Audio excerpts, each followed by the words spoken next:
ఈ రోజున మేము ఆస్తులు అమ్ముకుంటే పవన్ కళ్యాణ్ ఆస్తులు కొనుక్కున్నారని చెప్పి ఇలాంటి ఆరోపణలు చేస్తున్నారు కదా, ఏం చెప్తారు? ఇదేదో పిచ్చోళ్ళకి చెప్పమనండి.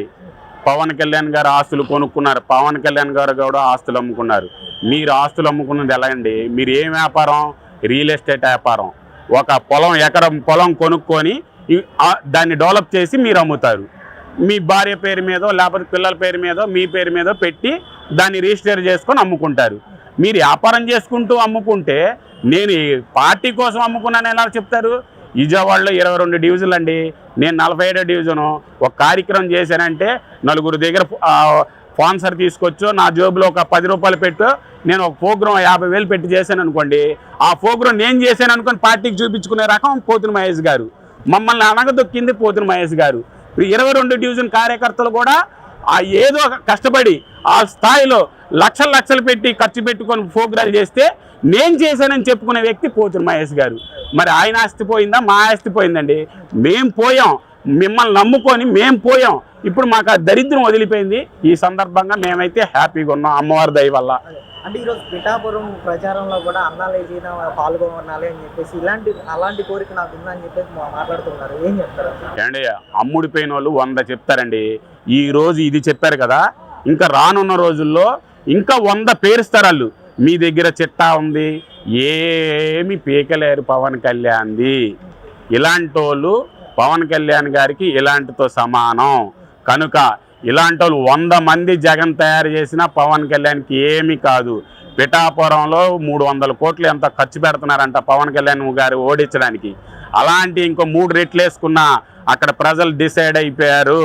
ఒక దేవుడు అనే లాంటోడు మా పిఠాపురంలో పోటీ చేస్తున్నాడు, ఆయనకి మేము గెలిచిపోతే మేము ఈ పుట్టక అనవసరం అనుకొని అక్కడ ప్రతి సామాజిక వర్గం కూడా ఆలోచించే స్థాయిలో పిఠాపురం ఓటర్లు ఉన్నారు. కనుక పవన్ కళ్యాణ్ అత్యంత మెజార్టీతో గెలిచి అసెంబ్లీలో అడుగు పెడుతున్నాడని ఈ సందర్భంగా చెప్పబోతుంది. అంటే ఈరోజు నటించేవాడు ఎప్పుడు కూడా నాయకుడు అవ్వలేడు, గెలవలేడు అని చెప్పేసి ఇలాంటి వ్యాఖ్యలు చేశారు కదా, ఏం చెప్తారు? పిచ్చ మాటలండి ఇవన్నీ. ఈయన సొసైటీలో బతుకుతున్నాడా లేకపోతే ఏదైనా జంగల్లో తిరుగుతున్నాడా? నటించే వాళ్ళు ఆ ఇండియాలో ఎంతమంది ముఖ్యమంత్రులు అవలా, ఎమ్మెల్యేలు అవలా, మంత్రులు అవలా, తర్వాత ఎంపీలు అవలా, అవన్నీ అవగాహన లేవా? నటించిన వాళ్ళు కాదా? అవన్నీ పిచ్చోళ్ళు మాట్లాడాయండి. మీడియా ఉంది కదని ఇష్టాస్తరంగా మాట్లాడే వ్యక్తుల్లో ఈయన ఒకడు. కనుక వాళ్ళకి ఎన్ని చేసుకున్నా మాకు ఏమీ ఓడదు. జనసేన ఎన్డీఏ కూటమిలో మేము అసెంబ్లీకి వెళ్తాం. ఈ సందర్భంగా రాసుకోండి. అంటే ఈరోజు కేసినేని నాని గారు కూడా చాలా వ్యాఖ్యలు చేస్తారు. విజయవాడ వెస్ట్ నియోజకవర్గంలో ఎట్టి పరిస్థితుల్లో నా సొంత నియోజకవర్గంలో భావించి ఇక్కడ గెలిపిస్తాను అభ్యర్థిని నేను అని చెప్పి మాట్లాడతాను. సుజనా చౌదరి లాంటి వ్యక్తి బ్యాంకుల్లో దోపిడీ చేసి వచ్చిన వ్యక్తిగా ఇలాంటి వాడిని నేను కాదు అని చెప్పి మాట్లాడతాను. కానీ ఇలాంటి ఆరోపణలు చేస్తున్నారు కదా, ఏం చెప్తారు? ఏంటి కేసినేని నాని గారికి సుజనా చౌదరి గారికి నక్కకి ఒక్కొక్క తేడా ఉందండి. నేను సుజనా చౌదరి గారితో 10 రోజుల నుంచి జర్నీ చేస్తున్నా పశ్చిమ నియోజకవర్గంలో. ఆయన ఒకటే చెప్తున్నాడు ప్రజల దగ్గర, ఏమండి మీరు ఆ కంప్లైంట్ ఎవరైనా ఇస్తున్నారు, ఏమండి ఆయన అలా తిడుతున్నాడు ఎలా తిడుతున్నాడు, అవన్నీ వద్దమ్మా. నీకు ఏమి ఇక్కడ పంపు వేయించాలా, కరెంట్ వేయించాలా, నీళ్ళు ట్యాంకులు కట్టించాలా, రోడ్లు వేయించాలా, అవి చెప్పండి. ఎవడో మన మీద 100 బురద జల్లుతాడు, అది వద్దు. నేను మీకు సేవ చేయడానికి వచ్చా.